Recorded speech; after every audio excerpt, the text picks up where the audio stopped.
তাহলে কি royal Rumble premium live ইভেন্টে গুন্থার এজে স্টাইলসকে হারিয়ে ডাব্লিউডাব্লিউই কোম্পানি থেকে এজে স্টাইলসকে রিটায়ার করিয়ে দিবেন?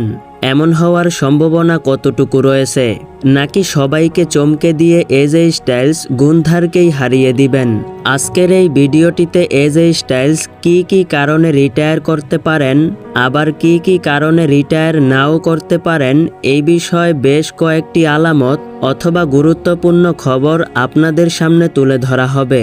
দেখুন, এজে স্টাইলস এবং গুন্থারের ম্যাচটির মধ্যে এজে স্টাইলসের কেরিয়ার বাজি রাখা হয়েছে।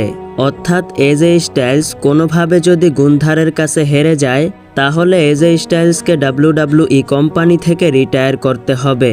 মানে এজে স্টাইলস পুরোপুরি রিটায়ার করবেন। বিশেষ করে আপনারা সকলেই জানেন এজে স্টাইলসকে দ্য ফেনোমেনাল ওয়ান এজে স্টাইলস বলে ডাকা হয়। আর বর্তমান সময়ে এজে স্টাইলস নিজের এই নামটি ট্রেডমার্ক হিসাবে নিবন্ধন করেছেন। অর্থাৎ এজে স্টাইলস অন্য যেই কোনো জায়গায় দ্য ফেনোমেনাল ওয়ান এজে স্টাইলস এই নামটি ব্যবহার করতে পারবেন। এমনও হতে পারে এজে স্টাইলস এই রয়্যাল রাম্বলেই ডাব্লিউডাব্লিউই থেকে রিটায়ার করবেন এবং পরবর্তীতে অন্য কোনো কোম্পানি, যেমন ধরুন AEW, NJPW অথবা TNA কোম্পানিতে গিয়ে ফাইনালি পুরো রেসলিং থেকে রিটায়ার করবেন। এছাড়াও আজ থেকে প্রায় 10 বছর আগে 2016 সালের রয়্যাল রাম্বলে এজে স্টাইলস ডাব্লিউডাব্লিউই কোম্পানিতে এসেছিলেন।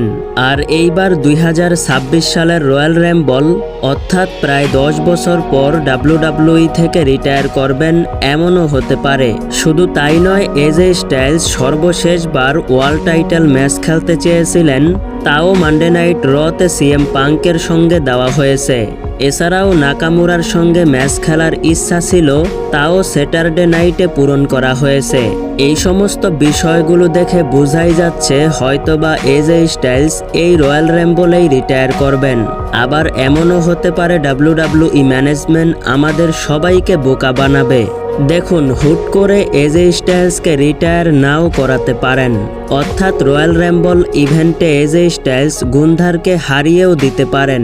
তবে জানি না আসলে ডাব্লিউডাব্লিউই ম্যানেজমেন্ট কোনটা করতে চলেছেন। আপনাদের কি মনে হয় এজে স্টাইলসকে সত্যিই কি রিটায়ার করিয়ে দিবেন? আপনাদের মতামত অবশ্যই কমেন্ট বক্সে জানাবেন। ভিডিওটি ভালো লাগলে অবশ্যই লাইক করবেন। এই চ্যানেলে রেসলিং সম্পর্কে নিয়মিত ভিডিও পেতে হলে চ্যানেলটিকে সাবস্ক্রাইব করে পাশেই থাকবেন। ধন্যবাদ।